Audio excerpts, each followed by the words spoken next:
Agar shunaqa qiziqarli videolar yana chiqishini xohlasangiz, videoga like bosib, obuna bo'ling.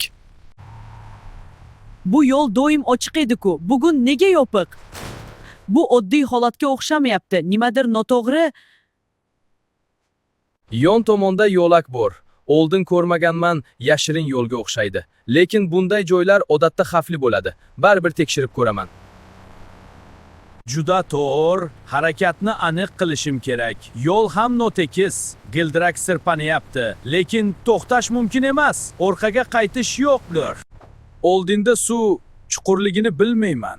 Noto'g'ri kirib ketsam qolib ketaman. Lekin vaqt yo'q. Faralarni yoqib tekshiraman. Ko'rinib turibdi, chuqur emas, sekin o'tsam o'taman. Ehtiyot, ehtiyot. Bo'ldi, o'tdim. Hali oldinda nima kutyapti ekan? Simlar juda past. Teksa xavfli. Balandligimni aniq hisoblashim kerak. 1 santimetr xato ham bo'lmasligi kerak. Juda sekin o'taman. Chiqqandekman. Lekin bu joyni tanimayman. Bu oddiy yo'l emas.